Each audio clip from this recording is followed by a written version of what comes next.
केही दिनदेखि यताकोले उता बसेको दागी देखाउने, उताकोले यता बसेको दागी देखाउने दोहोरी चलिरहेको छ। यही पाराले त न संसद राम्रोसँग चल्ने भयो, मूल विषय पनि छायामा पर्ने भयो। अब यसो गर्न लगाउँ, आसनको दायाँ बस्ने होस् कि बायाँ बस्ने होस्, काखैको होस् कि पाखैको होस्, अख्तियारले डामेको, आयोगले पोलेको र सरकारी जग्गामा आँखा काटेको झन्डावालाको झन्डा छोपेर घर पठाइदिउँ। अनि सहकारी ठग्ने, 2-4 थान नागरिकता राख्नेलाई पनि यहाँ राखेर होइन, घरै पठाइदिएर अनुसन्धान गर्न लगाउँ। यति गर्न सकेदेखि के होला, निर्दोष भए फर्केर आउनु होला, फुलमाला लाएर स्वागत गरौँला, दोषी भए दण्ड बिहोर्नु होला। अलिअलि सफा गर्न सकेदेखि अनि बडो मजाले यहाँ मिटर ब्याजका बारेमा, दुधको किसानको मूल्य नपाएको बारेमा, एनसेलको यसको प्रतिवेदनका बारेमा जमेर सार्थक छलफल गर्न सकिन्थ्यो होला। होइन भने यताकोले उता देखाउने, उताकोले यता देखाउने यो दोहोरी चाहिँ चलि नै राख्ने भयो।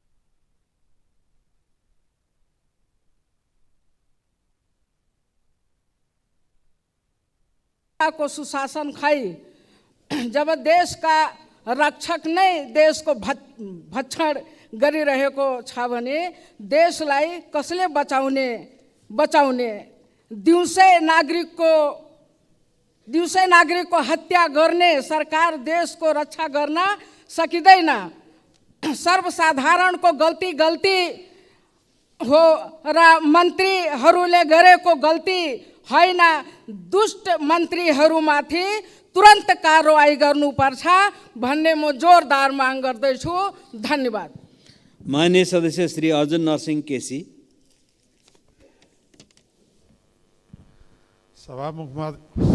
सभामुख महोदय, नेपालकै इतिहासको सबभन्दा ठुलो भ्रष्टाचार काण्डको रूपमा चर्चित रहेको एनसेल छानबिन समितिको प्रतिवेदन प्रस्तुत भइसकेको छ।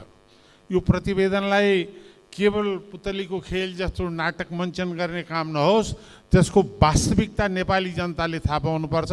यो खरबौँको भ्रष्टाचार काण्ड यथार्थमा जे हो त्यो संसद मार्फत जनतामा पुग्नुपर्छ र संसदले सामूहिक रूपबाट त्यसको बारेमा छलफल गर्नुपर्छ भन्ने मेरो जोडदार माग छ।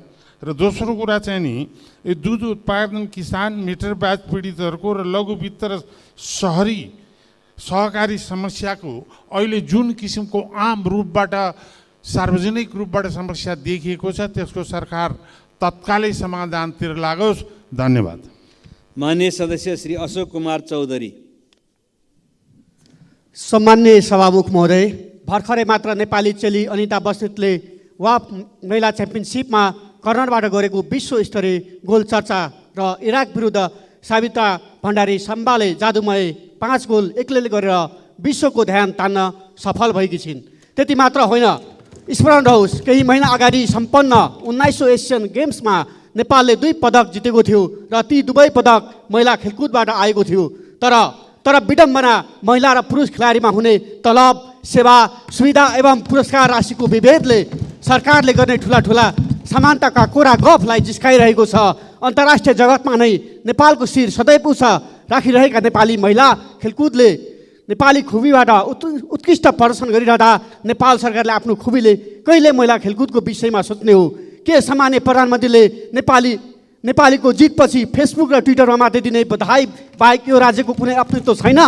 म सभामुख मार्फत आगामी नीति तथा कार्यक्रममा स्पष्ट रूपमा पुरुष र महिला खेलाडीमा विभेद नगरी।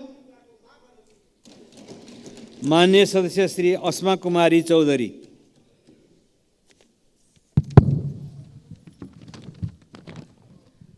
सम्माननीय सभामुख महोदय, स्वर्गद्वारी गुठी लगायत भूमिहीन किसानहरूको समस्याबारे पटक पटक बोल्दै आएकी छु। अहिले गुठी पीडित किसानहरू डाङ जिल्ला प्रशासन कार्यालय अगाडि फागुन 8 गतेदेखि धरनामा बसिरहेका छन्। केही बिरामी परेका छन्। म उनीहरूको स्वास्थ्य लाभको कामना गर्दै यथाशीघ्र गुठी ऐन सदनमा ल्याई माग सम्बोधन गर्न सरकारसँग जोरदार माग गर्दछु। धन्यवाद।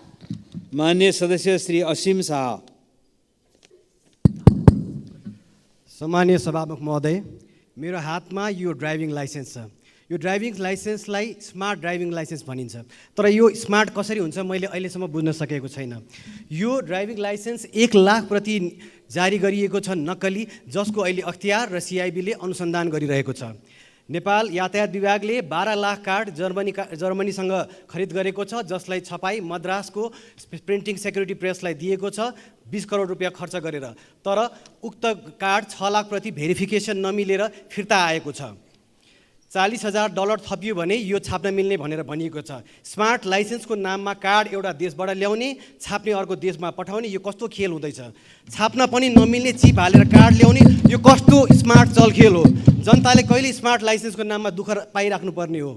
छाप्न नमिल्ने चिप कार्ड पठाउने र चिप भाषण गर्न चाहिँ हतार हुने। सरकार जनता आफै स्मार्ट भइसकेका छन्। यो प्रिन्ट गर्ने काम चाहिँ बन्द गर्नुहोस् र लाइसेन्स प्राप्तिको लागि हुने सबै समयको बर्बादी रोकौँ र यो महाजात्राको अन्त्य गरौँ। धन्यवाद। मान्य सदस्य डाक्टर आर्जु राणा। मान्य सदस्य डाक्टर आर्जु राणा। सभामुख महोदय, कार्तिकको 15 गते हाम्रो समिति यो कृषि सहकारी तथा प्राकृतिक स्रोत समितिले नेपाल सरकारलाई यो दुग्ध किसानहरूको पेमेन्ट गर्ने भन्ने एउटा निर्देशन पठाएको थियो। अहिले अब यो कहाँ पुग्यो भनेर एकचोटि सभामुख मार्फत नेपाल सरकारलाई चाहिँ ताकिदा गरिदिन म अनुरोध गर्न चाहन्छु। र त्यस्तै अब आज हामी प्री बजेटको छलफल गर्न गइरहेका छौँ र बजेटको लागि हामी सबै सांसदहरू हानाथाप गर्छौँ, मेरो क्षेत्रमा हालिदियो, मेरो क्षेत्रमा हालिदियो भनेर। तर 2-3 दिन अगाडिको हेडलाइनमा के आयो भने 15 देखि 20% मात्रै प्रदेशमा बजेटहरू स्पेन्ड भयो भनेर। अब यो कार्यान्वयन पक्ष यति कमजोर छ, जति नै बजेट लगे पनि जनताले चाहिँ आफ्नो अपेक्षा अनुसार विकास पाइरहेको छैन। भन्दा नेपाल सरकारले यो बजेट कसरी खर्च गर्ने र कसरी राम्रोसँग कार्यान्वयन गर्ने भन्नेतर्फ चाहिँ ध्यान दिनु धेरै नै आवश्यक छ। र त्यस्तै गरेर सहकारीको समस्यालाई पनि। मान्य सदस्य श्री ईश्वर बहादुर रिजाल। सम्माननीय सभामुख महोदय, दोलखा जिल्लाको सिंगटीदेखि लामाबगरसम्म जहाँ 456 मेगावाट विद्युत गृह त्यहीँनिर पर्छ र त्यस पछाडि सिंगटीबाटै लादुक, बुलुङ र ओराङ र सँगसँगै सिंगटीदेखि चिलिङ्खा, आलम्पु र बिगु यति 3वटा बाटो अनिवार्य रूपले कालोपत्रे गर्नुपर्ने अवस्था छ, स्थिति छ।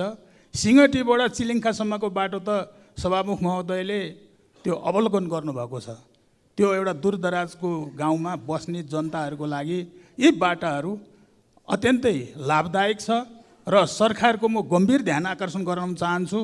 तुरुन्त त्यो बाटाहरू कालोपत्रे गर्नको निम्ति प्रयास गरोस् र अन्तिममा यो दुग्ध व्यवसायहरूको दुधको पैसा, किसानको पैसा सरकारले छिटो भुक्तानी गरोस्, म यही अनुरोध गर्न चाहन्छु। धन्यवाद। मान्य सदस्य श्री ईश्वरी घरती। सम्मान्य सभामुख महोदय, वीरगञ्ज कृषि औजार कारखाना सञ्चालनका लागि आफ्नो पुस्तक बेचेर आर्थिक जोह गर्न यति बेला अभियन्ता वैज्ञानिक डाक्टर महावीर पुन जिल्ला दौडामा हुनुहुन्छ। सभामुख महोदय, 2080 वैशाख 18 गते नेपाल सरकार र राष्ट्रिय आविष्कार केन्द्रका अध्यक्ष समेत रहेका महावीर बीच 7 बुँदे सम्झौता भएको थियो। अनुसन्धान तथा विकास, नवप्रवर्तन तथा आविष्कार सम्बन्धी कार्यहरू एकीकृत रूपमा सञ्चालन गर्न सरकारले कोष स्थापना गर्ने, कोष व्यवस्थापनको लागि 60 दिनभित्र विधेयकको मस्यौदा तयार गरी अघिल्लो अधिवेशनबाटै पारित गर्ने र चालु आबबाटै सङ्घीय सरकारको पुँजीगत बजेटको 1% रकम आविष्कार कोषमा जम्मा गर्ने लगायत सम्झौता थिए, तर विधेयक किन आएन?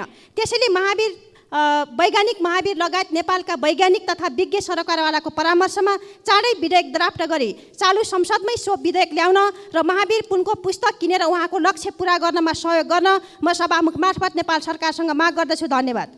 माननीय सदस्य श्री ईश्वरी देवी नेउपाने। सम्मान्य सभामुख महोदय, पहिलो वर्षको संसदको क्रियाकलाप जनताको नजरमा साह्रै उपलब्धिमूलक रहेन। जिम्मेवार सत्तापक्ष, सशक्त प्रतिपक्ष नै संसदको सुन्दर पक्ष हो। एकअर्कालाई आरोप प्रत्यारोप गर्दै व्यवस्थामाथि प्रहार गरेर व्यवस्था बदलौँ भनेर बहस गर्नुभन्दा जनताको अवस्था कसरी बदल्ने छलफल अब त्यसमा केन्द्रित गरौँ। 23 दिनको पैदल यात्रा गर्दै सहकारी, लघुवित्त, मित्र ब्याज पीडित काठमाडौँ आउनुपर्ने परिस्थिति कम पीडादायी होइन।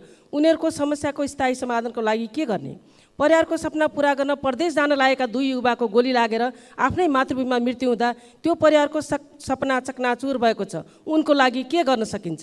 सबैको लागि नाना, खाना, छाना, शिक्षा, स्वास्थ्य र रोजगार सुनिश्चितता कसरी गर्ने? 4 महिनादेखि दुग्ध किसानले पैसा किन पाउन सकेनन्? विभिन्न रोग लागेर किसानका बाली पशुपक्षी नष्ट भएर ऋणमा चुर्लुमै डुबेका किसानको लागि के गर्न सकिन्छ? बन्द भएका र हुन लागेका उद्योग धन्दा निर्माण सम्पन्न भइसक्दा भुक्तानी नपाएका व्यवसायको लागि के गर्न सकिन्छ? संसदको प्राथमिकता र छलफलको विषय अब यी र यस्तै विषयमा केन्द्रित हुनुपर्दछ अनि सरकार त्यसप्रति जवाबदेही हुनुपर्दछ। धन्यवाद। मान्य सदस्य श्री उदय शमशेर जबरा।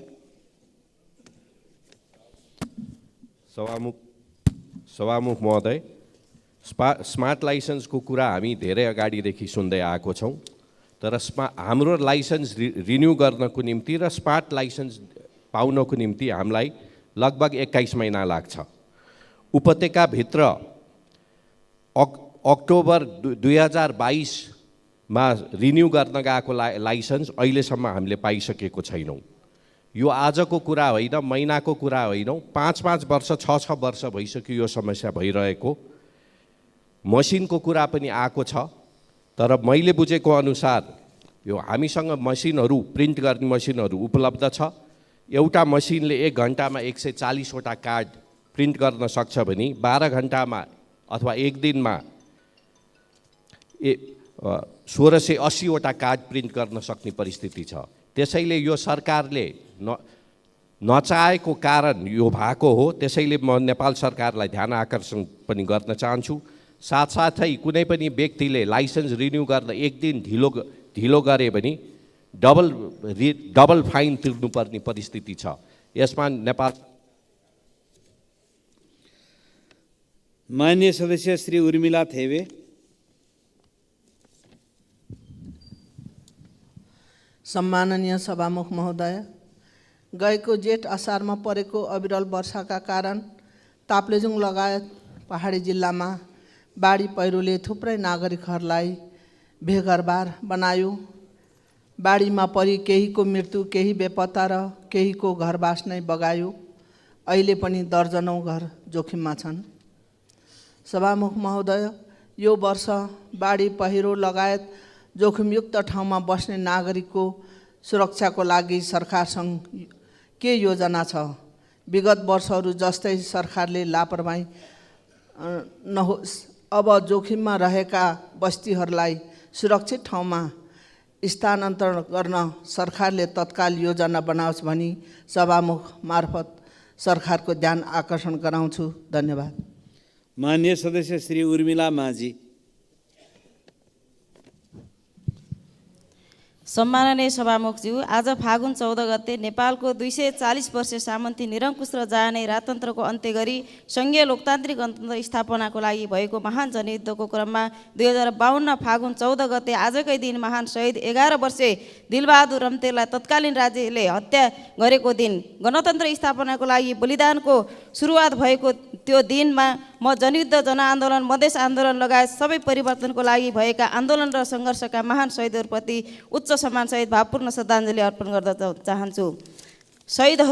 तिनै शहीदहरूको बलिदानी, बेपत्ता योद्धा, घाइते अपाङ्गहरूको त्याग र समर्पणको कारण स्थापित व्यवस्था परिवर्तन विरोधीहरूले नै संसदमा समेत 4 हात उफ्रेर प्रतिगमनको पक्षमा कुर्लेको देख्दा आज लोक हाँसिरहेको छ। त्यही जनयुद्ध र बलिदानको जगमा हामी जस्ता उत्पीडित जाति, अल्पसङ्ख्यक, पिछडेका वर्ग, लिङ्ग, समुदायका क्षेत्रका मानिसले आज अधिकार प्राप्त गरेका छन्। यसै सन्दर्भमा मैले हाम्रो माझी समुदायको राष्ट्रिय पर्व प्रत्येक वर्षको फागुन महिनाको तेस्रो मङ्गलबार हामीले मनाउँदै आइरहेको छ। आज यो सालको चाहिँ हाम्रो राष्ट्रिय पर्व भोलि चाहिँ 15 गते परेको छ। यस सन्दर्भमा सम्पूर्ण माझी समुदाय लगायत मान्य सदस्य श्री ऋषिकेश पोखरेल।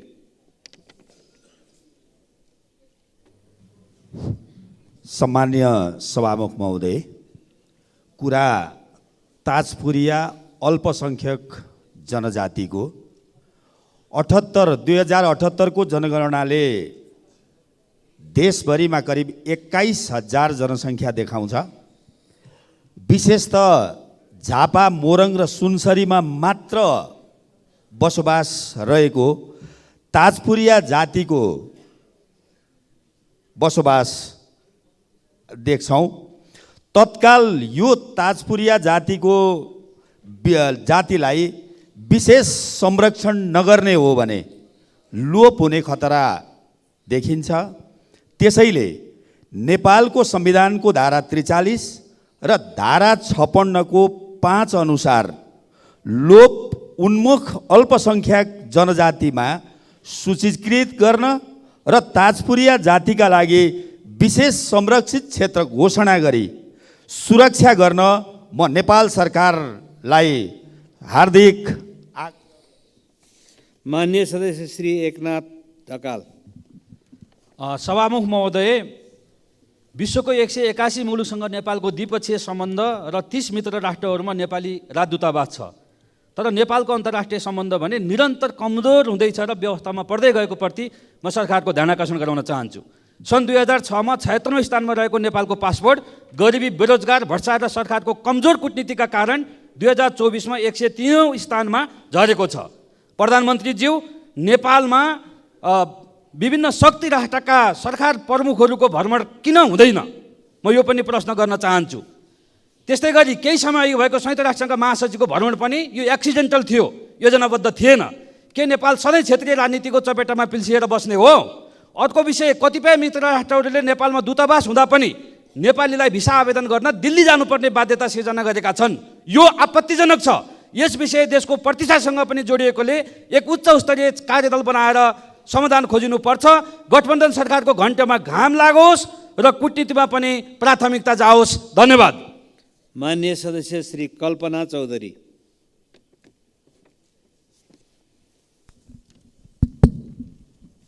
सम्माननीय सभामुख महोदय, सहकारी पीडित जनतालाई तत्काल राहत दिन सरकारले के गरिरहेको छ? कानुन पाटो त छँदैछ। दैनिक जीवन यापनामा जनताको समस्या सरकारको मूल चासो किन नभएको होला? त्यस्तै राष्ट्रिय गौरवको आयोजना कार्यान्वयनलाई किन प्राथमिकता नदिएको होला? यो दिन नसकेको हो। वैदेशिक रोजगारीमा गएर नेपालमा रेमिटेन्सको रुपैयाँ नेपाली नागरिकले पठाएको रकम उत्पादनशील क्षेत्रमा लगानी गर्न सरकारले नीति बनाउन पर्दैन र किन ढिलाइ गरिरहेको छ? जति सक्दो चाँडो नीति बनाइयोस्।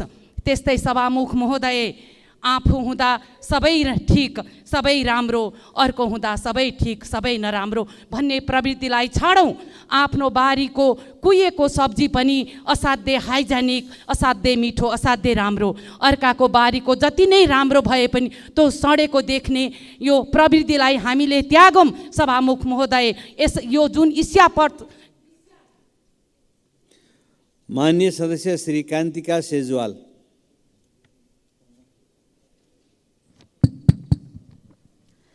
सम्माननीय सभामुख महोदय,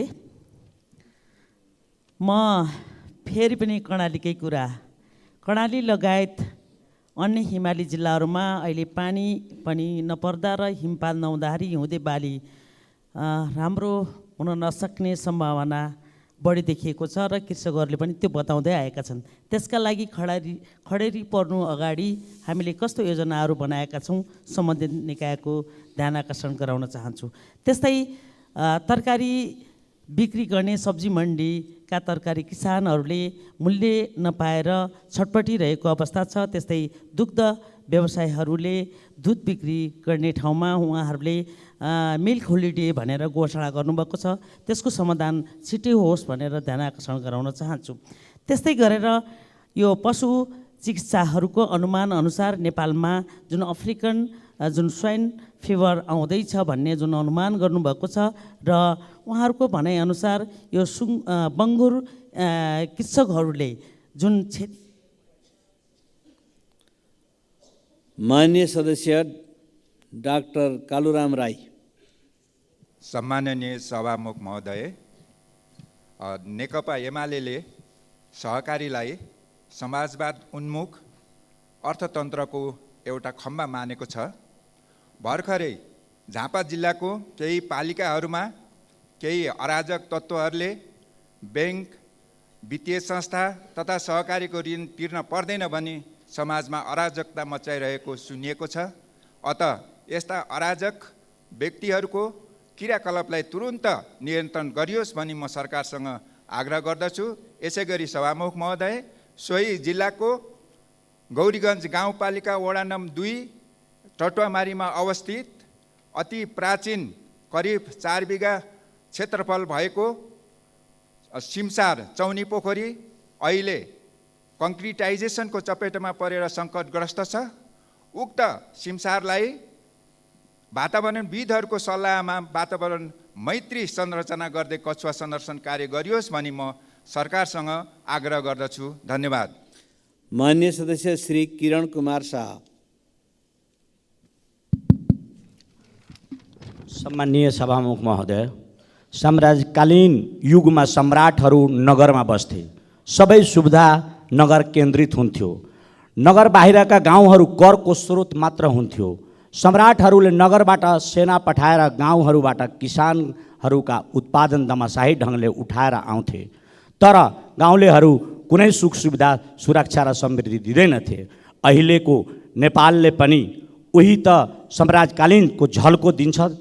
सतहमा हेर्दा हामी मध्य युगभन्दा प्रगतिशील देखिन्छौँ, तर त्यो फरेब हो। गाउँमा सबै संरचनाहरू फरेब हुन्। विद्यालयहरू छन्, सर्टिफिकेट दिन्छन्, तर शिक्षा दिँदैन। ती सर्टिफिकेटहरू नेपालीहरूलाई अन्तर्राष्ट्रिय बजारको लेबर मात्रै बनाएका छन्। अस्पतालहरू छन्, तर उपचार छैन। तिनीहरू रिफर गिरहभन्दा बढी सुहाउँछन्। सरकारी कार्यालयहरू छन्, तर कर र मालपोत उठाउने बाहेक अरू कुनै सेवा ठिक ढङ्गले दिँदैनन्। न्यायालयहरू छन्, तर आरती शाह जस्ताहरू पीडितहरूले कहिले न्याय पाउँदैनन्। सरकारी सम्झौताहरू समेत जनता ठग्न गरिन्छ। मान्य सदस्य श्री कुसुम देवी थापा। सम्माननीय सभामुख महोदय, नेपाल कृषि प्रधान देश हो वा होइन? कृषकले दुधको भुक्तानी नपाएका कारण बाटोमा दुध फालेर साङ्केतिक विरोध गरिरहेका छन्। नेपालको एकमात्र आत्मनिर्भर भएको पशुपक्षी क्षेत्रमा गत वर्ष लम्पी स्किन रोगका महामारीले करिब 16 लाख गाई भैँसी सङ्क्रमित भए। 65,000 भन्दा बढी मरे। करिब 76 अरब बराबरको आर्थिक क्षति भएको अनुमान छ। अहिले फेरि अफ्रिकन स्वाइन फिभर रोगको महामारीको कारण करिब 2 लाख बङ्गुर मरेको अनुमान गरिएको छ। यस्ता रोगहरू समयमै नियन्त्रण हुन नसक्दा किसानहरू ठुलो मर्कामा परि व्यवसायबाट नै पलायन हुने अवस्था रहेको छ। वर्षेनी यस्ता महामारीले सताउँदा पनि किन समाधान निकाल्न सकिएको छैन? कानुनी अभावले हो कि संरचना कमजोर भएर हो वा प्राविधिक जनशक्तिको समस्याले हो? यसमा किन बहस हुन सकिरहेको छैन? सरकारको दायित्व के हो? सभामुख मार्फत प्रश्न राख्न चाहन्छु। धन्यवाद। मान्य सदस्य श्री गगन कुमार थापा। माननीय सभामुख महोदय, विगत केही दिनदेखि यताकोले उता बसेको दागी देखाउने, उताकोले यता बसेको दागी देखाउने दोहोरी चलिरहेको छ। यही पाराले त न संसद राम्रोसँग चल्ने भयो, मूल विषय पनि छायामा पर्ने भयो। अब यसो गर्न लगाउँ। आसनको दायाँ बस्ने होस् कि बायाँ बस्ने होस्, काखैको होस् कि पाखैको होस्, अख्तियारले डामेको, आयोगले पोलेको र सरकारी जग्गामा आँखा काटेको झन्डावालाको झन्डा छोपेर घर पठाइदिउँ। अनि सहकारी ठग्ने, 2-4 थान नागरिकता राख्नेलाई पनि यहाँ राखेर होइन, घरै पठाइदिएर अनुसन्धान गर्न लगाउँ। यति गर्न सकेदेखि के होला? निर्दोष भए फर्केर आउनु होला, फुलमाला लाएर स्वागत गरौँला। दोषी भए दण्ड बिहोर्नु होला। अलिअलि सफा गर्न सकेदेखि अनि बडो मजाले यहाँ मिटर ब्याजका बारेमा, दुधको किसानको मूल्य नपाएको बारेमा, एनसेलको यसको प्रतिवेदनका बारेमा जमेर सार्थक छलफल गर्न सकिन्थ्यो होला। होइन भने यताकोले उता देखाउने, उताकोले यता देखाउने, यो दोहोरी चाहिँ चलि नै राख्ने भयो। धन्यवाद। मान्य सदस्य श्री गणेश पराजुली। सम्माननीय सभामुख महोदय, सामन्तवादको अवशेष मिटर ब्याज ठगीलाई मलजल गर्ने र बढावा दिने मुख्य जिम्मेवार स्वयं सरकार हो। अभाव र गरिबीले पिल्सिएका जनतालाई न त राज्यले सहज वित्तीय पहुँच सृजना गर्न सकेको छ, न त व्यक्तिगत घरसारको कारोबारमा समयानुकूल ब्याज दर परिमार्जन गर्ने कानुन बनाउन सकेको छ। सरकारले बनाएका 2वटा छानबिन आयोगको प्रतिवेदनले त्यही भन्छ। त्यसकारण फेरि पनि त्यही चिजभन्दा बढी कष्टकर पैदल यात्रा गरेर न्यायको याचना गर्दै आएका पीडित जनतालाई वार्ताको नाममा समस्यालाई गिजोल्नुको सट्टा धर्ना स्थलमा नै आफ्ना व्यक्तिगत समस्यालाई उजुरीको रूपमा दर्ता गर्ने प्रक्रियाको अविलम्ब व्यवस्था गरेर कारबाहीको प्रक्रिया अगाडि बढाई मिटर ब्याज ठगी र व्यक्तिगत घरसारको समस्यालाई छुट्याएर न्याय पाउने सुनिश्चित गरी पीडितलाई सम्मान गरी घर फर्किने वातावरण बनाइयोस्। त्यस्तै दर्ता भएका 31,000 उजुरी सहित देशैभरिका पीडित जनताले सहज उजुरी दिन सक्ने व्यवस्था मिलाउँदै एकै व्यक्ति विरुद्ध बहुसङ्ख्यक उजुरी परेमा सम्पत्ति शुद्धिकरण गर्ने प्रक्रिया अन्तर्गत कारबाही चलाउन सक्ने गरी र मेलमिलाप गराउन परिजीलाई अधिकार मात्र होइन अतिरिक्त स्रोत साधन दक्ष जनशक्तिसहित सम्पन्न बनाएर सबै मुद्दालाई यथोचित अनुसन्धान गरी किनारा लगाउन सक्ने वातावरण बनाएर दिगो समाधान गर्न सकियोस् भनी यस सम्मानित मान्य सदस्य श्री गोमा लाभ सापकोटा।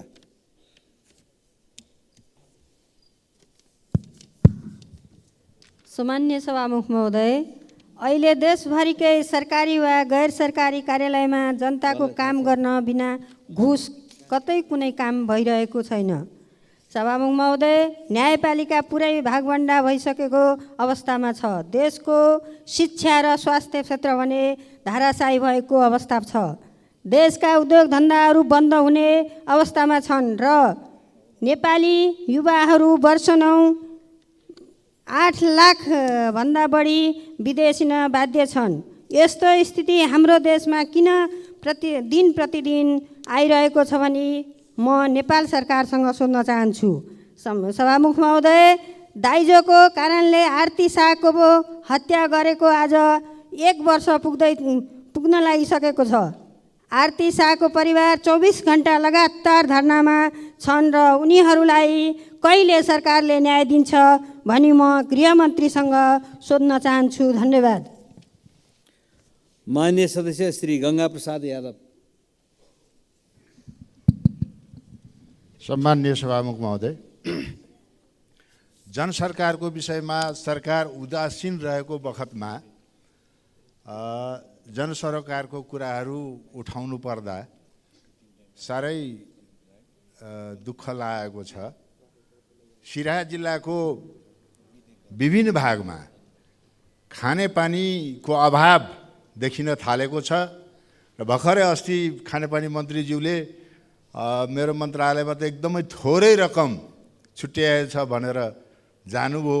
अब यो समस्यालाई कसरी समाधान गर्ने हो सभामुख मार्फत नेपाल सरकारको ध्यान आकर्षण गराउन चाहन्छु।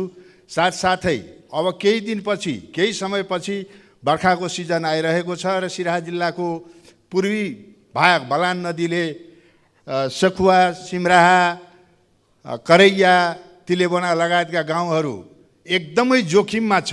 अहिले लाहान नगरपालिकाले 50 लाख रुपियाँ लगाएर केही तटबन्धको काम शुभारम्भ गरेको छ। मान्य सदस्य श्री गंगाराम चौधरी। सम्मान्य सभामुख महोदय, योजनामा पनि पक्षपात हुँदो रहेछ। पहुँचको आधारमा योजना जाँदा रहेछन्। सम्मान्य सभामुख महोदय, क्षतिको अवस्था र आवश्यकता के हो सत्य तथ्य बुझी आवश्यकताको आधारमा योजना कार्यान्वयन गराउन अनुरोधका साथै कैलाली जिल्लाको क्षेत्र नम्बर 3 मा रहेको मोहना नदी कटानीले गर्दा कैलाली गाउँपालिका वार्ड नम्बर 3 मा शिवरत्नपुर, हौसलपुर, मोहनपुर लगायत भदनी नगरपालिका वार्ड नम्बर 5 र 7 मा रहेको लालबोजी, पग्या, पसार चर्रा र हिम्मतपुर गाउँ उथिवास गराइसकेको र अझ पनि उक्त स्थान अति उच्च जोखिमपूर्ण अवस्थामा रहेको हुनाले तत्काल यही आर्थिक वर्षमा मोहना नदीमा आवश्यक तटबन्धको लागि आवश्यक बजेट छुट्याई योजना कार्यान्वयन गर्नको लागि यस सदनबाट सम्मान्य सभामुख मार्फत ऊर्जा तथा जलस्रोत सिँचाइ मन्त्रालयका माननीय मन्त्रीज्यूलाई मोहना नदीमा तटबन्ध योजना कार्यान्वयनको लागि कञ्चनपुर जनता तट। मान्य सदस्य श्री चन्दा कार्की भण्डारी।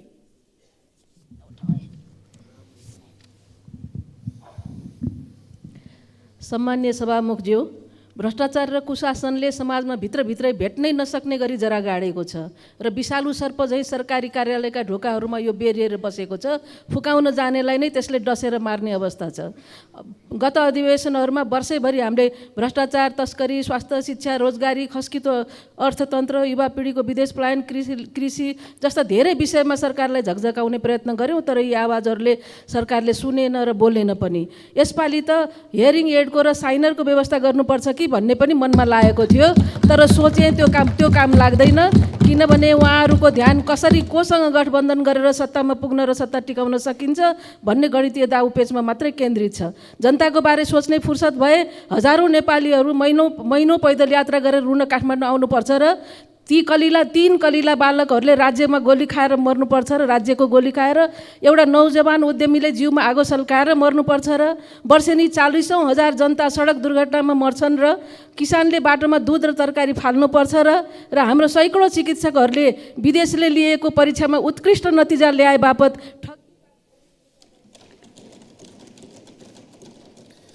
माननीय सदस्य श्री चन्द्रबहादुर विश्वकर्मा।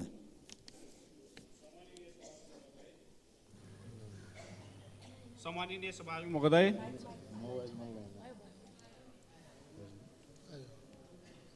यो सरकारले मानव अधिकार, न्याय र सुशासनका कुरा गर्दै जाँदा मेरो गिरिय जिल्ला रुकुम पश्चिमको बापीकोट गाउँपालिका वार्ड नम्बर 7 निवासी देवबहादुर खनाल न्यायको लागि भौतारिरहेका छन्। त्यति मात्रै होइन, न्याय नपाए सिंहदरबार अगाडि आत्मदाह गर्ने सङ्कल्प समेत गरेका छन्। घटना के रहेछ भने, एक किता मात्रै जमिन भएको देवबहादुरको जग्गा सत्ताको आडमा कब्जा गरी सोही ठाउँमा राज्यको 50औं लाख खर्च गरेको रहेछ। आवश्यक प्रमाणसहित न्यायको लागि जिल्ला अदालत रुकुममा पश्चिममा मुद्दा दायर गर्दा अदालतले मुद्दा डिसमिस गरेको रहेछ। र म प्रश्न गर्न चाहन्छु कि कुन कानुनमा टेकेर देवबहादुरको जग्गा कब्जा गरिएको हो? देवबहादुरको नाममा हकभग सुनिश्चित गर्न अदालतलाई के प्रमाण अपुग भयो? यसको उत्तर चाहियो सभामुख महोदय। होइन भने निजले जग्गा उपभोग गर्ने हक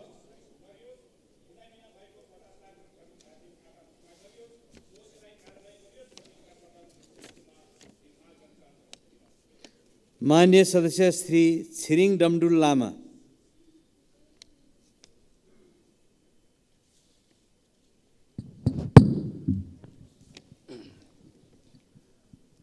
सम्माननीय सभामुख महोदय, बोकोपेटको अगाडि कानुन गौण रहन्छ। हामी कर्णाली र हिमाली क्षेत्रका मान्छेहरू राजनीतिक, सामाजिक, सांस्कृतिक, आर्थिक र विकासको लागि भोको छु, अन्यायमा छु र नेपाल सरकारलाई सभामुख मार्फत यो ध्यान आकर्षण गर्न चाहन्छु। कर्णाली कोरिडोर र हुम्ला भूसामरिक महत्त्व र प्रकृति, संस्कृति, धर्म, पर्यावरण, अर्थ स्रोतको मूल धरोहर हो भन्ने कुरा भुलिएको छ र मानव बस्तीको हिसाबले यो कोरिडोर त्यहाँको लाइफ लाइन हो। तसर्थ खुलालु हिल्सा सिमीकोटको रु 4 अरब 53 करोड बहुवर्षीय ठेक्का अर्थ मन्त्रालयले रोकेको छ। तुरुन्त अगाडि खोलेर सहमति गरियोस् र राष्ट्रिय सञ्जाल नजोडिएको सिमीकोटलाई, हुम्लालाई पर्याप्त मात्रा बजेट छुट्याओस् भन्ने कुरा राख्दछु। हस्त, धन्यवाद। माननीय सदस्य श्री छिरिङ लामु लामा। सम्माननीय सभामुख महोदय, हाम्रो देश कृषि प्रधान देश बन्छौँ, तर विडम्बना हाम्रो देशको जनशक्ति आफ्नो खेत बाँचो राखेर अन्य देशमा कृषि मजदुरको रूपमा जान्छन्। गएको 3 वर्षमा 187, 212, 284 अर्बको कृषिजन्य वस्तु आयात भएको रहेछ। यो दर बढ्दो क्रममा छ। सभामुख महोदय, बाढी अनुदानले प्रतिफल नदिने हो भने त्यसको के अर्थ? कृषिमा लगानीको नियमन गर्ने निकाय भएन भने लगानी बालुवामा पानी खनाए जस्तो मात्र हुन्छ। कृषकले फलाएको वस्तु खेतमै कुहिन्छ भने उपभोक्ताले अन्य देशबाट माग पूर्ति गर्छन्। जस्तै हिमाली क्षेत्रको स्याउ बोट र गोदाममै कुहिन्छ, तर हामी अन्य देशबाट आयात गर्छौँ। त्यसैले कृषक र उपभोक्ता बीचमा ठुलो दूरी खडा भएको छ। यो दूरी घटाउन सरकारले आगामी नीति तथा कार्यक्रम र बजेटमा कृषकका उत्पादनलाई तिनै तहका सरकारले जिम्मा लिने गरी बजारमा व्यवस्थापन गर्नुपर्छ। कृषि व्यवसाय मार्फत रोजगार सिर्जना गर्न र लगानीको नियमन गर्ने र निकाय परिचालन गर्न र मेरो लगानी कृषिमा, मेरो उत्पादन सरकारको बजारमा बन्ने नीति ल्याउन जरुरी छ। सभामुख मार्फत म सरकारको गम्भीर ध्यान आकर्षण गराउन चाहन्छु। धन्यवाद। माननीय सदस्य श्री जीवन परियार। सम्माननीय सभामुख महोदय, सम्माननीय प्रधानमन्त्री पुष्पकमल दाहाल र पूर्व प्रधानमन्त्री डाक्टर बाबुराम भट्टराई 2063 साल अर्थात् 17 वर्ष पहिले कास्की जिल्ला क्षेत्रमा रहेको सुन्दर पर्यटकीय गाउँ सिक्लेसबाट हेलिकप्टर चढी बालवाटार आउनुभएको थियो। प्रधानमन्त्रीज्यूलाई थाहा होस् कि आजसम्म पनि पोखराबाट सिक्लेस हुँदै बनाङ जोड्ने सडक अलपत्र छ, तसर्थ उक्त सडक राष्ट्रिय राजमार्गमा समावेश गर्न जोरदार माग गर्दछु। त्यस्तै कास्की क्षेत्र नम्बर 1 मा 7 तालको सहर भनेर चिनिने साबिक लेखनाथका 7 तालहरूको संरक्षण गर्ने योजना बनाइयोस्। बेगनास्थल हेर्न जाने पर्यटकका लागि पार्किङ असुविधा भयो भनेर स्थानीय होटल व्यवसायी दुर्गा प्रसाद अधिकारी हामी पर्यटन व्यवसाय भन्न समेत लज्जित छौँ भन्नुहुन्छ। उक्त स्थानको बीच भागमा रहेको सिँचाइ मन्त्रालयको कच्ची भवन तुरुन्त हटाई पार्किङ निर्माण गरियोस्। त्यसै गरी बेगनास्थलको रिङ रोड पिप्लेबाट बारे मन्दिर जाने झोलुङ्गे पुलका लागि थप बजेट व्यवस्था गरियोस्। बेगनास्थलदेखि पचभैया तालबेसी हुँदै रम्दुङ जाने सडक पचभैया खण्डमा स्तरोन्नति गर्दै राष्ट्रिय राजमार्गमा समावेश गर्नका लागि जोरदार माग गर्दछु। धन्यवाद। जय नेपाल। मान्य सदस्यहरू, शून्य समयमा मान्य सदस्यहरूले बोल्ने क्रम यहीँ समाप्त हुन्छ। मान्य सदस्यहरू, प्रधानमन्त्री तथा मन्त्री परिषदको कार्यालयबाट पत्रहरू प्राप्त भएका छन्। सोको ब्यौरा म पढेर सुनाउँछु। क, माननीय वन तथा वातावरण मन्त्री वीरेन्द्र प्रसाद महतो नैरोबी केन्यामा आयोजना हुने युनाइटेड नेसन्स इन्भाइरोन्मेन्ट एसेम्ब्ली कार्यक्रममा सहभागी हुन सम्मत 2080 साल फागुन 12 गते त्यसतर्फ प्रस्थान गर्नुभएकोले उहाँको अनुपस्थितिमा उहाँले सम्हाल्दै आउनुभएको वन तथा वातावरण मन्त्रालयको कार्यभार सम्माननीय प्रधानमन्त्रीज्यूबाट माननीय शिक्षा विज्ञान तथा प्रविधि मन्त्री अशोक कुमार राईले सम्हाल्ने गरी तोक्नु भएको बेहोरा अनुरोध गर्दछु। वैकुण्ठ अर्याल, मुख्य सचिव, मिति 2080 11/11। ख, माननीय उद्योग वाणिज्य तथा आपूर्ति मन्त्री रमेश रिजाल संयुक्त अरब इमिरेट्सको आबुधाबीमा सञ्चालन हुने विश्व व्यापार सङ्गठनको 13औं सम्मेलनमा सहभागी हुन सम्मत 2080 साल फागुन 11 गते त्यसतर्फ प्रस्थान गर्नुभएकोले उहाँको अनुपस्थितिमा उहाँले सम्हाल्दै आउनुभएको उद्योग वाणिज्य तथा आपूर्ति मन्त्रालयको कार्यभार सम्माननीय प्रधानमन्त्रीज्यूबाट माननीय स्वास्थ्य तथा जनसङ्ख्या मन्त्री मोहन बहादुर बस्नेतले सम्हाल्ने गरी तोक्नु भएको बेहोरा अनुरोध गर्दछु। वैकुण्ठ अर्याल, मुख्य सचिव, मिति 2080 11/13।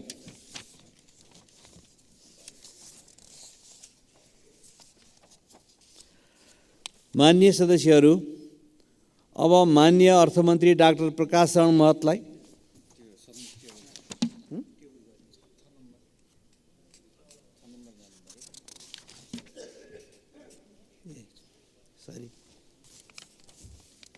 मान्य सदस्यहरू, अब महासचिव श्री पद्मप्रसाद पाण्डेलाई राष्ट्रिय सभामा उत्पत्ति भएको विधायन सम्बन्धी विधेयक 2080 को सम्बन्धमा राष्ट्रिय सभाबाट प्राप्त सन्देश सहितको विधेयक टेबल गर्न अनुमति दिन्छु।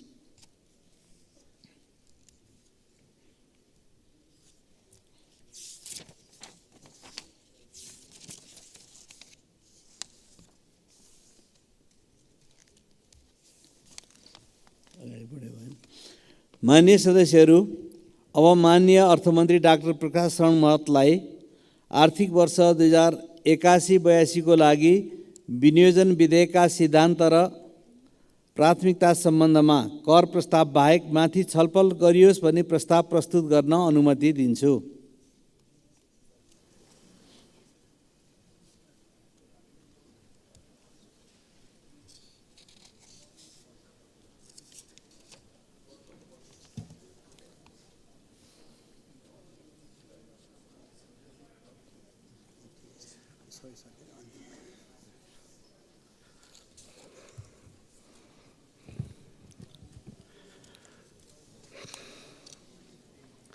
सम्मान्य सभामुख महोदय, नेपाल सरकारको चालु आर्थिक वर्षको नीति तथा कार्यक्रममा उठेका प्रश्नहरूको जवाफ दिने क्रममा सम्मान्य प्रधानमन्त्रीज्यूले आगामी वर्षदेखि विनियोजन विधेयकका सिद्धान्त र प्राथमिकता एवं बजेट तथा कार्यक्रमका बारेमा छलफल गर्न सम्मानित सदनलाई यथेष्ट समय उपलब्ध गराउने प्रतिबद्धता जनाउनु भएको थियो। यसै अनुरूप मैले आगामी आर्थिक वर्षको बजेटमा सम्मानित सदनको अपनत्व सुनिश्चित गर्न बजेटको कार्यतालिकामा परिवर्तन गर्ने सङ्कल्प आर्थिक वर्ष 80-81 को बजेट वक्तव्यमा गरेको थिएँ। सोही अनुरूप विद्यमान कानुनमा संशोधन गरी आर्थिक वर्ष 81-82 को बजेट पेश गर्न 3 महिना पूर्व नै नेपाल सरकारको अर्थमन्त्रीको हैसियतले विनियोजन विधेयकका सिद्धान्त र प्राथमिकता प्रस्तुत गर्न यस सम्मानित सदनमा उपस्थित भएको छु। विनियोजन विधेयक 2081 को सिद्धान्त र प्राथमिकता प्रस्तुत गर्नुअघि वर्तमान आर्थिक परिवेशको संक्षिप्त चित्रण गर्ने अनुमति चाहन्छु। लगानीको अनुकूल वातावरण सिर्जना गर्न गरिएको प्रक्रियागत सरलीकरण, निजी क्षेत्रसँगको निरन्तर संवाद, पुँजीगत खर्चको प्रभावकारिता वृद्धि गर्न गरिएको निरन्तर पहल, मौद्रिक नीतिमा पछिल्लो समय अपनाइएको केही लचकता एवं वित्त नीति र मौद्रिक नीति बीचमा तालमेल गर्न गरिएको प्रयासबाट अर्थतन्त्र क्रमशः सकारात्मक दिशातर्फ अघि बढेको छ। त्यसैगरी विद्युत उत्पादनमा र पर्यटक आगमन सङ्ख्यामा वृद्धि हुनुका साथै विदेशी लगानी बढ्नुले अर्थतन्त्रमा सकारात्मक योगदान पुगेको छ। बैंकिङ क्षेत्रतर्फ पर्याप्त तरलता, ब्याज दर एकल बिन्दुतर्फ झर्ने क्रममा रहेको तथा निक्षेप र कर्जा प्रवाहमा क्रमशः वृद्धि भएको छ। घर जग्गा कारोबार र पुँजी बजार सुधार उन्मुख छ। बाह्य क्षेत्रतर्फ चालु खाता र शोधान्तर बचतको अवस्था र विदेशी विनिमयको पर्याप्त सञ्चितले आर्थिक क्रियाकलापका लागि अनुकूल वातावरण सिर्जना गरेको छ। राजस्व सङ्कलन लक्ष्य अनुरूप नभए पनि वृद्धि दर करिब 10% रहेको र आउने दिनमा थप वृद्धि हुने अनुमान रहेको छ। चालु आर्थिक वर्षको प्रथम त्रैमासिक अवधिमा अघिल्लो आर्थिक वर्षको तुलनामा आर्थिक वृद्धि दर बढ्ने अनुमान गरिएको छ। मुलुकको अर्थतन्त्र लयमा फर्किन थाले पनि बाह्य र आन्तरिक समस्याका कारण चुनौतीमुक्त भने भइसकेको छैन। औद्योगिक उत्पादन र वित्तीय क्षेत्र अन्तर्गत सहकारी तथा लघु वित्तीय संस्थामा समस्या देखिएका छन्। आर्थिक क्रियाकलापको संरचना र प्रविधिमा आएको परिवर्तनका कारण राजस्व सङ्कलनमा चुनौती थपिएको छ। सार्वजनिक खर्चलाई विवेकशील र मितव्ययी ढङ्गले राष्ट्रिय प्राथमिकताका क्षेत्रमा परिचालन गर्न थप सुधारको आवश्यकता छ। विगतमा लिएको सार्वजनिक ऋणको दायित्व भुक्तानी गर्न वर्षेनी ठुलो रकम छुट्याउनु पर्ने भएको छ। आगामी आर्थिक वर्ष थप 1 खर्ब रुपियाँभन्दा बढी रकम सार्वजनिक ऋणको भुक्तानीमा विनियोजन गर्नुपर्ने अवस्था छ। यस्तै सामाजिक सुरक्षा लगायतका क्षेत्रमा दायित्व क्रमशः बढ्दै गएको छ। रुकुम र जाजरकोटमा आएको भूकम्प पश्चात खास गरेर अस्थायी आवास तथा पुनर्निर्माणमा ठुलो स्रोतको आवश्यकता रहेको छ। स्रोत सहमति दिएका आयोजना तथा कार्यक्रमहरूमा देखिएको न्यून विनियोजनका कारण गत वर्षहरूमा ठेक्काबाट सिर्जित दायित्व भुक्तानी गर्नु चुनौतीपूर्ण रहेको छ। सरकारको खर्चतर्फ सिर्जित दायित्व भुक्तानी तथा स्रोत सुनिश्चित भएका आयोजनामा आवश्यक बजेट प्रस्ताव नगर्ने प्रवृत्ति, आयोजना तथा कार्यक्रममा देखिएको दोहोरोपन, निर्धारित समयमा आयोजना सम्पन्न नहुने अवस्था, आयोजना कार्यान्वयनमा देखिएका व्यवस्थापकीय कमजोरी र वैदेशिक सहायताका आयोजना व्यवस्थापनमा अपनत्वको कमी हुँदा कार्यान्वयन पक्ष अझै कमजोर देखिएको छ। सङ्कलित राजस्वले अनिवार्य दायित्व धान्न कठिन भइरहेको अवस्थामा थप आयोजना तथा कार्यक्रम संरचना एवं दरबन्दीका लागि बजेट मागले गर्दा खर्च व्यवस्थापन अझै चुनौतीपूर्ण रहेको छ। मुलुकले भोग्दै आएको न्यून उत्पादन र उत्पादकत्व, उच्च व्यापार घाटा, कमजोर निर्यात, आर्थिक दृष्टिले सक्रिय उमेर समूहको जनशक्ति पलायन जस्ता समस्या समाधान गर्नु प्राथमिकताको विषय भएको छ। उच्च र दिगो आर्थिक वृद्धि हासिल गरी उत्पादन वृद्धिसँगै रोजगारीका अवसर सिर्जना मार्फत गरिबी न्यूनीकरण गर्ने, आर्थिक असमानता कम गर्दै वित्तीय स्थायित्व कायम गर्न अर्थतन्त्रलाई दिशानिर्देश गर्नु अपरिहार्य ठानेको छु। यस सन्दर्भमा मुलुकको अर्थतन्त्रलाई विश्व अर्थतन्त्रको गतिसँगै अघि बढाउने र आधारभूत आवश्यकता पुरा गर्न कठिन अवस्थामा रहेका नेपाली नागरिकहरूको जीवन स्तरमा सुधारका मार्ग पहिल्याउने महत्त्वपूर्ण जिम्मेवारी निर्वाह गर्ने गरी आगामी वर्षको बजेट तर्जुमा गर्नुपर्ने आवश्यकता महसुस गरेको छु। सम्माननीय सभामुख महोदय, अब म विनियोजन विधेयक 2081 का सिद्धान्त प्रस्तुत गर्ने अनुमति चाहन्छु। आगामी आर्थिक वर्षको विनियोजन विधेयकका सिद्धान्त र प्राथमिकता तय गर्दा नेपालको संविधानले प्रत्याभूत गरेको मौलिक हक, संविधानमा निर्दिष्ट राज्यका निर्देशक सिद्धान्त, नीति तथा दायित्वलाई प्रमुख मार्गदर्शनको रूपमा लिएको छु। साथै 16औं योजनामा प्रस्ताव गरेका नीति 2026 मा विकासशील राष्ट्रमा स्तरोन्नतिका लागि लिनुपर्ने रणनीति, सन् 2030 सम्म हासिल गर्नुपर्ने दिगो विकास लक्ष्य तथा दिगो र फराकिलो आर्थिक वृद्धिका आधार तयार गर्नुपर्ने विषयलाई महत्त्वपूर्ण सन्दर्भको रूपमा लिएको छु। दिगो एवं समावेशी आर्थिक वृद्धि। दिगो एवं समावेश आर्थिक वृद्धिका लागि ऊर्जा, कृषि, पर्यटन तथा सूचना प्रविधि लगायतका आर्थिक वृद्धिमा उच्च योगदान दिन सक्ने क्षेत्रका लागि आवश्यक सार्वजनिक पूर्वाधार निर्माण गर्ने गरी सरकारी स्रोतको परिचालन गरिनेछ। देशभित्रै उत्पादन र रोजगारीका अवसर बढाउन निजी क्षेत्रको लगानीलाई सहज वातावरण बनाउने तथा सार्वजनिक खर्चको प्रभावकारिता वृद्धि गर्नेतर्फ बजेट उन्मुख हुनेछ। आन्तरिक मागमा वृद्धि गर्ने गरी सार्वजनिक खर्च परिचालन गरिनेछ।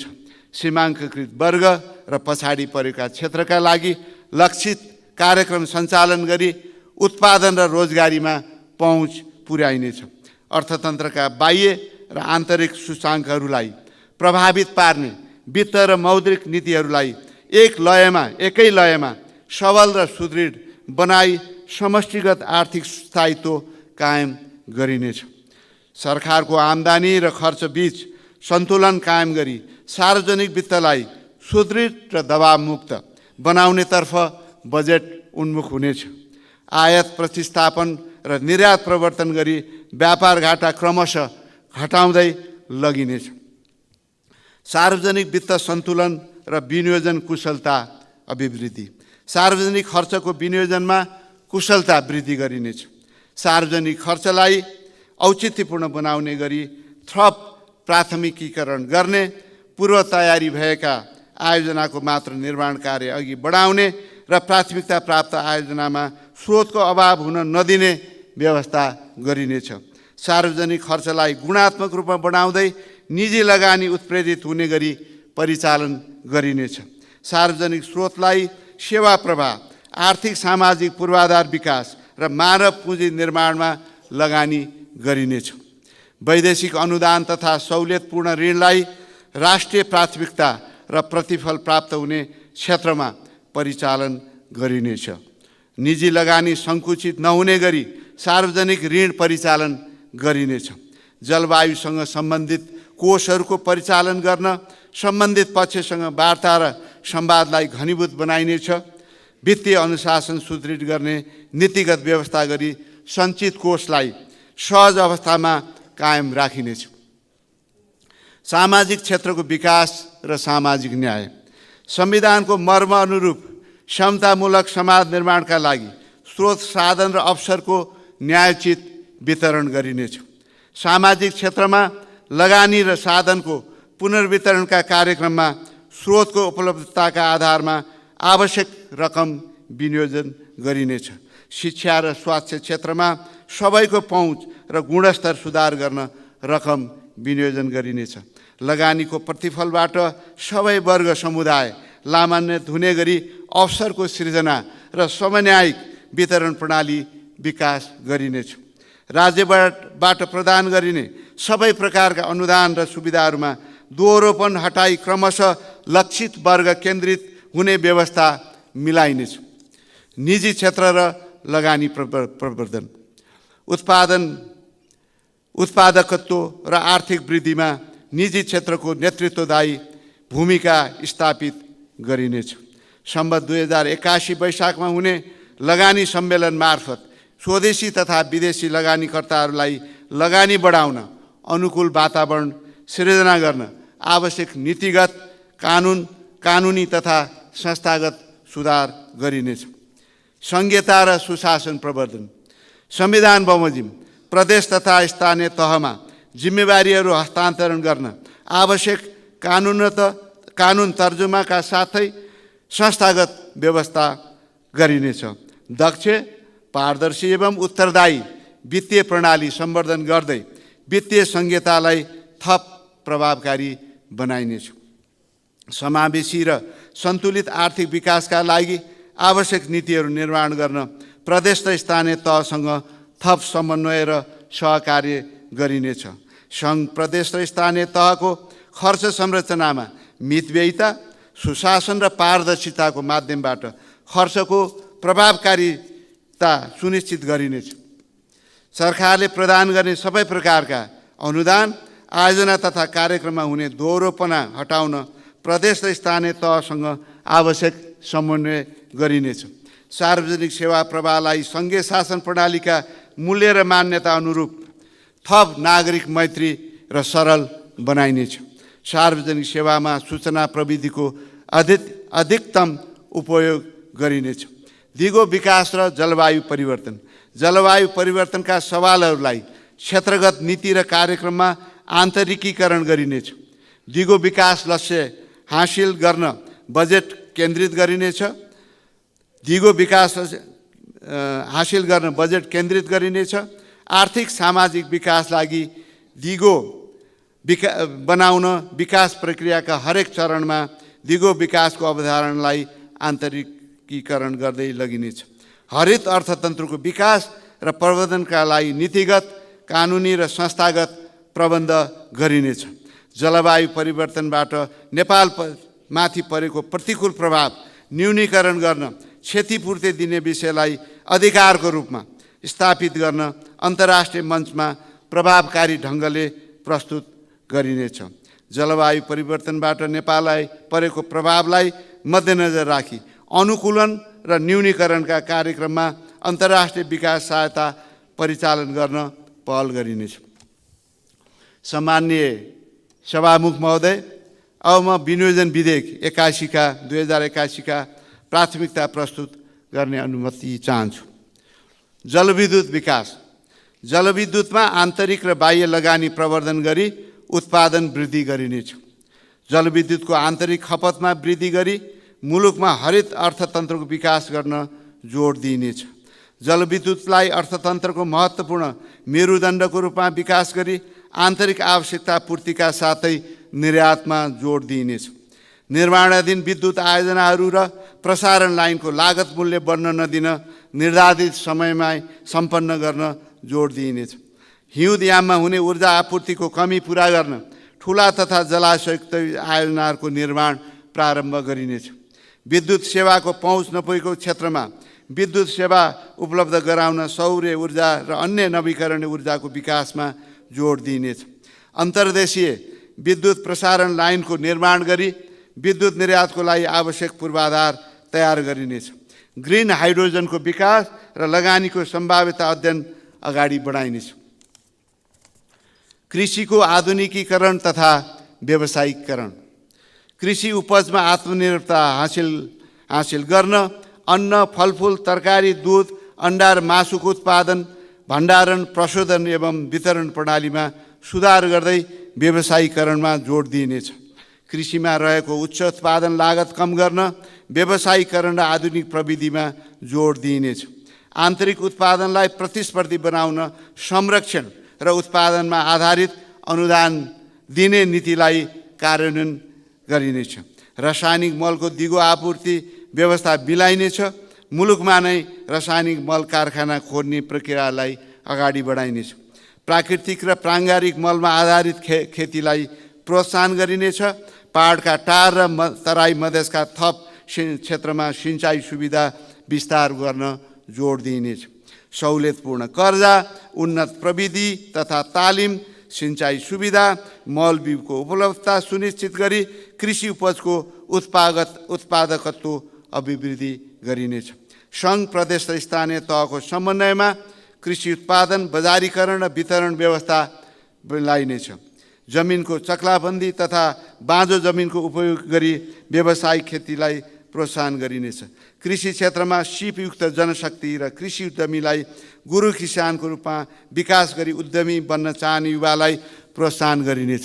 कृषि बजार प्रवर्धनमा जोड दिनेछ। उच्च मूल्ययुक्त गैर काष्ठजन्य उत्पादनमा लगानी अभिवृद्धि गरिनेछ। पर्यटन विकास, गुणस्तरीय पर्यटन पूर्वाधार विकास गरी नेपाललाई आकर्षक पर्यटक गन्तव्यको रूपमा विकास गरिनेछ। थप धार्मिक, सांस्कृतिक एवं मनोरम प्राकृतिक तथा पर्यटकीय गन्तव्यको पहिचान गरी पूर्वाधार विकास गरिनेछ। प्रमुख पर्यटकीय क्षेत्रमा पर्यटन पूर्वाधार विकास गर्नुको साथै पर्यटन पूर्वाधार निर्माणमा प्रोत्साहन गरिनेछ। पोखरा र भैरवा विमानस्थललाई पूर्ण क्षमतामा सञ्चालनमा ल्याउन देखिएका अडचनहरूलाई हटाइनेछ। निजगढ विमानस्थलको लगानी ढाँचा टुङ्गो लगाई निर्माण प्रक्रियालाई अगाडि बढाइनेछ। निजी क्षेत्रसँगको सहकार्यमा पर्यटन क्षेत्रका लागि आवश्यक जनशक्ति विकास तथा मौलिक कला संस्कृति सम्पदा र रैथाने उत्पादनलाई पर्यटनसँग आबद्ध गरिनेछ। सूचना प्रविधिको विकास, प्रचुर सम्भावना बोकेको सूचना प्रविधि क्षेत्रमा पूर्वाधार विकास, सहुलियत र प्रोत्साहन दिने नीतिलाई निरन्तरता दिइनेछ। डिजिटल नेपाल फ्रेमवर्कलाई कार्यान्वयन गर्दै सूचना प्रविधि उद्योगलाई सफ्टवेयर र सेवा निर्वाह तथा रोजगारीको आधारको रूपमा विकास गरिनेछ। सूचना प्रविधिको उपयोगको माध्यमबाट सेवा प्रवाहलाई सरलीकरण गरिनेछ। इनोभेसन सेन्टर र स्टार्टअपको प्रवर्धन र विकासमा जोड दिइनेछ। डिजिटल भुक्तानी लगायतका सेवा विस्तार गर्न सार्वजनिक डिजिटल पूर्वाधार निर्माण तथा विस्तार गरिनेछ। औद्योगिक विकास र निजी क्षेत्र प्रवर्धन, निजी क्षेत्रलाई आर्थिक विकासको इन्जिनको रूपमा विकास गर्न आवश्यक नीतिगत प्रबन्ध गरी अनुकूल वातावरण बनाइनेछ। उद्योग स्थापना र सञ्चालनमा वित्तीय पहुँच सहज बनाइनेछ। औद्योगिक विकासमा वैदेशिक लगानी प्रवर्धन गरिनेछ। औद्योगिक क्षेत्रहरू पूर्ण क्षमतामा सञ्चालन गर्न आवश्यक सहयोग, समन्वय र सहजीकरण गरिनेछ। उद्योग सञ्चालनका लागि आवश्यक जग्गा प्राप्ति प्रक्रियालाई सरलीकरण गरिनेछ। बन्द भएका सार्वजनिक संस्थानलाई निजी क्षेत्रको सहभागितामा सञ्चालन गर्न पहल गरिनेछ। निजी क्षेत्र प्रतिस्पर्धा भएका क्षेत्रमा रहेका सार्वजनिक संस्थानको सेयर बिक्री वा व्यवस्थापन करारको माध्यमबाट सार्वजनिक संस्थानको विनिवेश गरिनेछ। वैदेशिक रोजगारीलाई सुरक्षित, मर्यादित र व्यवस्थित बनाउँदै विप्रेषणको औपचारिक आप्रवाह बढाउन थप सरलीकृत गरिनेछ। पूर्वाधार विकास, राष्ट्रिय गौरवका र रणनीतिक महत्त्वका आयोजनाहरूमा देखिएका समस्यालाई समाधान गरिनेछ। काठमाडौँ तराई मधेस द्रुत मार्ग, पूर्व पश्चिम जोड्ने लोकमार्गहरू, उत्तर दक्षिण जोड्ने करिडोर समयमा नै निर्माण सम्पन्न गर्न जोड दिइनेछ। भौतिक पूर्वाधारका आयोजनाहरूलाई पर्यटन केन्द्रसँग जोड्ने, अधिक जनसङ्ख्यालाई लाभ पुग्ने, नयाँ सहर र उत्पादन केन्द्रलाई जोड्ने र टेवा पुग्ने गरी अघि बढाइनेछ। निर्माणाधीन अवस्थामा रहेका आयोजनाको सङ्ख्या नै अधिक रहेकोले यस्ता अधुरा आयोजनाको निर्माणमा स्रोत सुनिश्चित गरेर मात्र नयाँ आयोजनाहरू सुरु गरिनेछ। प्रमुख राजमार्गहरूको विस्तार, स्तरोन्नति तथा नियमित मर्मत सम्भार कार्यलाई गुणस्तरीय र समयबद्ध रूपमा सम्पन्न गरिनेछ। सडक यातायातलाई थप सुरक्षित र भरपर्दो बनाइनेछ। प्रमुख राजमार्गहरूमा नयाँ सहर स्थापना गर्ने गरी सहरी पूर्वाधार विकास गरिनेछ। अव्यवस्थित सहरलाई व्यवस्थित गर्ने र नयाँ ठाउँमा सम्भाव्य बस्तीलाई व्यवस्थित सहरको रूपमा विकास गरिनेछ। रणनीतिक महत्त्वका पूर्वाधारहरू सार्वजनिक निजी साझेदारीमा निर्माण गर्न आवश्यक कानुनी तथा संस्थागत व्यवस्था गरिनेछ। सामाजिक क्षेत्रको विकास, आम नागरिकलाई सरल र सहज रूपमा आधारभूत स्वास्थ्य सेवा उपलब्ध गराइनेछ। विशिष्टीकृत स्वास्थ्य सेवा प्रदान गर्न लगानी अभिवृद्धि गरिनेछ। बिमा सिद्धान्तको अवधारणा अनुरूप स्वास्थ्य बिमा कार्यक्रम अघि बढाइनेछ। गुणात्मक स्वास्थ्य सेवा मार्फत बढीभन्दा बढी जनसङ्ख्यालाई स्वास्थ्य सेवा पुर्याइनेछ। सार्वजनिक विद्यालयहरूको शैक्षिक गुणस्तर सुधार गर्दै जीवन उपयोगी सिपयुक्त रोजगारीमूलक शिक्षामा जोड दिइनेछ।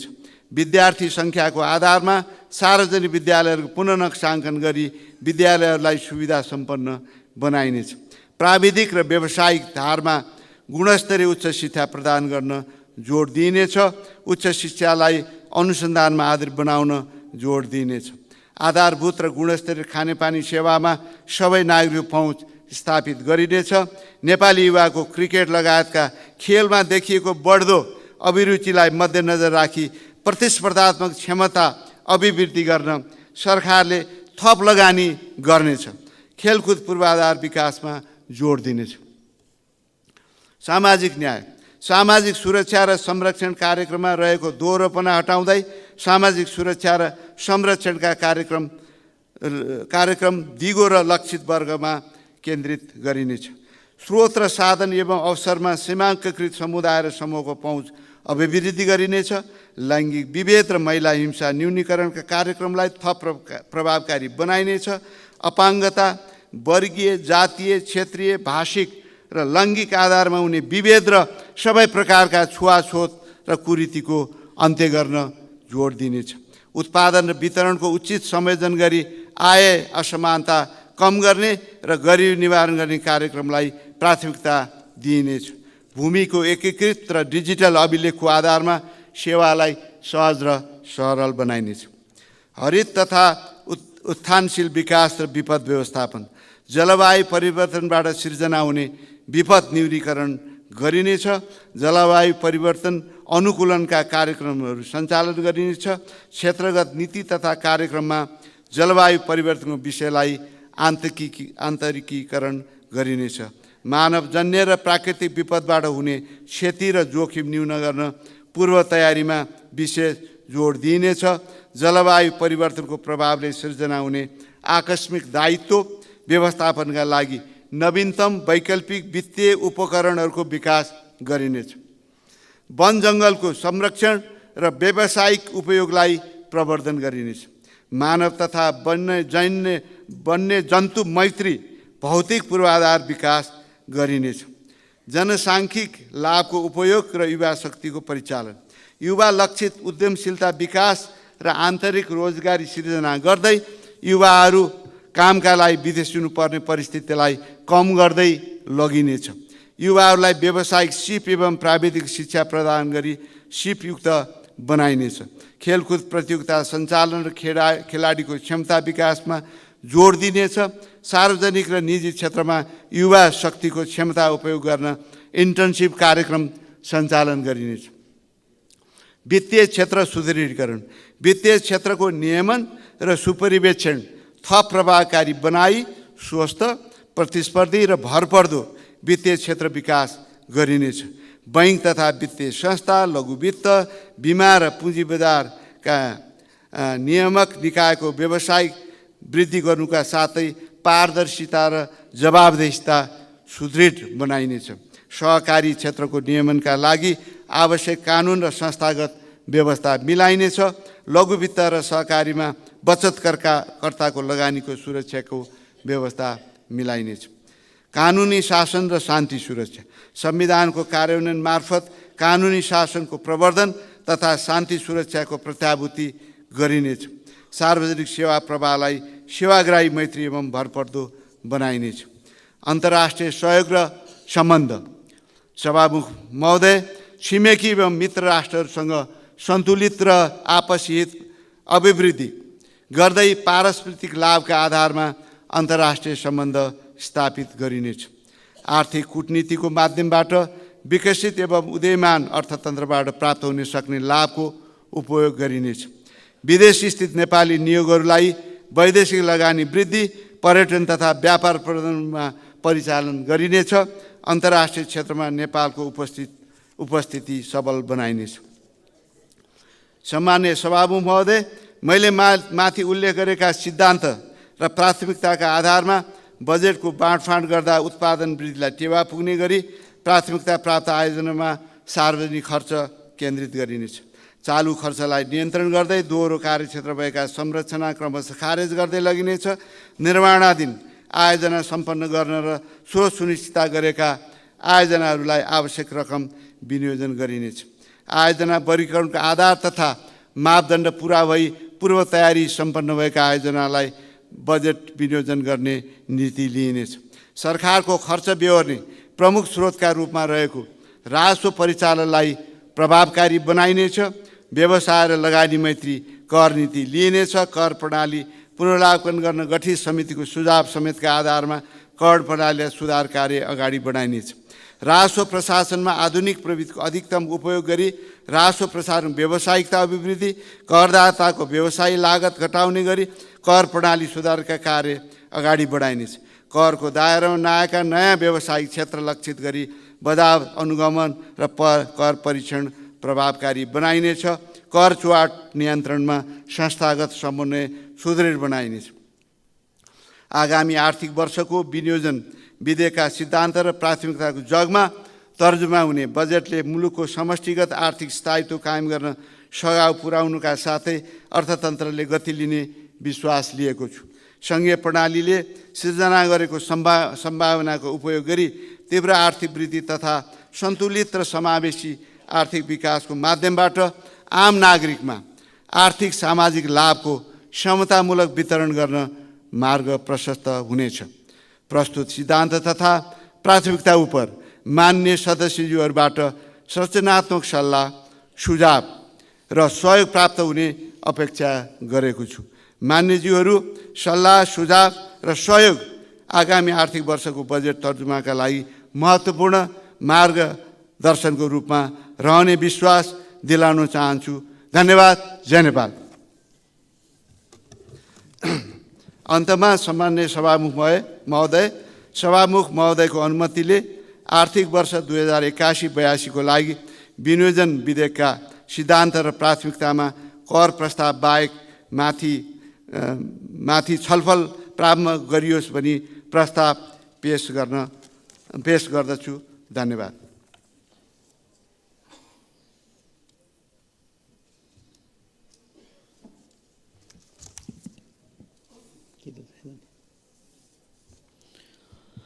मान्य सदस्यहरू, आर्थिक वर्ष 2081-82 को लागि विनियोजन विधेयकका सिद्धान्त र प्राथमिकताका सम्बन्धमा कर प्रस्ताव बाहेक माथिको छलफलको लागि यही 2080 साल फागुन 21, 22, 23, 30 र चैत्र 1, 2 र 4 गतेका दिनहरू तोकेको बेहोरा जानकारी गराउँछु। साथै उक्त छलफलमा दलीय प्रतिनिधित्वको आधारमा भाग लिन सम्बन्धित संसदीय दलका पदाधिकारीहरूले आफ्ना दलका वक्ता मान्य सदस्यहरूको नाम बैठक बस्नुभन्दा 1 घण्टा अगावै कार्यव्यवस्था शाखा, प्रतिनिधि सभा, सङ्घीय संसद सचिवालय नयाँ बानेश्वरमा उपलब्ध गराइदिनु हुन अनुरोध छ। मान्य सदस्यहरू, आर्थिक वर्ष 2081-82 को लागि विनियोजन विधेयकका सिद्धान्त र प्राथमिकता सम्बन्धमा कर प्रस्ताव बाहेक माथिको छलफल प्रारम्भ भएपछि मान्य सदस्यहरूबाट उठाएका विषयहरूको टिप्पणको लागि अर्थ मन्त्रालयका साथै सङ्घीय संसद सचिवालयलाई समेत निर्देश गर्दछु। मान्य सदस्यहरू, अब अर्को बैठक 2080 साल फागुन 18 गते शुक्रबार बिहान 11 बजे बस्ने गरी यो बैठक स्थगित हुन्छ।